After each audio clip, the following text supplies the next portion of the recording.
Magandang araw sa ating lahat mga ka-low carb. So ito na yung low carb meal natin ngayon. Meron tayong pata, merong boiled egg, at merong cabbage. So wag nyo laging kalimutan yung egg mga ka-low carb dahil yan yung isa sa mga pinakamataas na merong protina. At maganda sa ating mga pangangailangan bilang isang naglo-low carb, no? So ito, tara, kain tayo mga ka-low carb. So, itong pagkain na to mga ka-low carb ay magdamag na to, no? So, fasting tayo, alas 9 ngayon ng umaga. So, bukas na rin ng alas 9 ako kakain. So, yan, ito yung mga pagkain natin, mga ka-low carbs. Huwag yung kalimutan ka-low carbs na bumili nito, yung Coco Aminos, dahil ito yung pwede, recommended sa atin gamitin, no? Bilang isa, yung paggamit natin ng toyo, bawal kasi yung toyo. So, ito yung pinaka-recommended, yung Coco Aminos. Masarap siyang gawing sausawan, siyempre, lalong-lalo sa mga inihaw na mga karne. Ang sarap niya. Subukan nyo, mga ka-low carbs, bumili ng ganong klaseng sausawan. No? Pwede rin siyang gawin mo sa adobo, panghalo, kung gusto mo mag-adobo. No? So, iwasan nyo lang gumamit ng mga karaniwan natin ginagamit dati, yung mga toyo na mga silver swan, mga ganon. Bawal kasi yun. Gamitin nyo yung ganon. Yung mga bitchin, bawal, no? So, iba, yung mga, ano lang gamitin niyo is asin. Yun.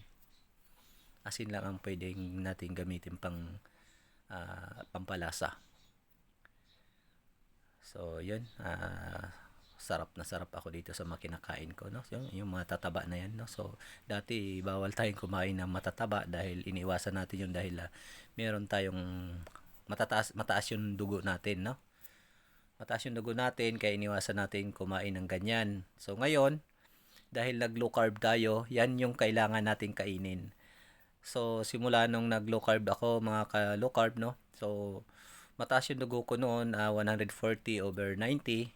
So, nag-recommend na nga yung nurse na kailangan ko ng maintenance pero hindi ko ginawa yon. So, naghanap ako ng paraan o alternative na sana paano mabawasan yung mataas ang dugo, paano maging normal.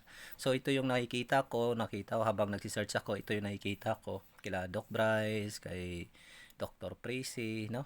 So, ito yung naging inspirasyon, sila yung naging inspirasyon ko para mag-low carb. So, simula nung nag-low carb ako, January 10, 2026, no? At hanggang ngayon, so bumaba na yung dugo ko, naging normal na, at lalong-lalo na yung timbang ko, 89.8, so naging 73 kilos na lang ako ngayon. So, ang laki ng binawas ko. March 14 ngayon, March 14, sa 73 kilos na lang ako. March 14, 2026, 73 kilos na lang ako. Then, 15 kilos mahigit yung naging nabawas sa timbang ko. 'Di ba? Napakalaki ng nabawas sa timbang ko.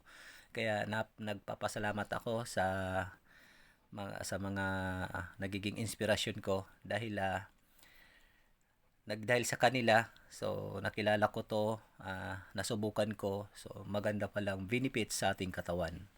Although merong kamahalan yung mga binibili nating pagkain, pero sulit naman, kitang-kita naman result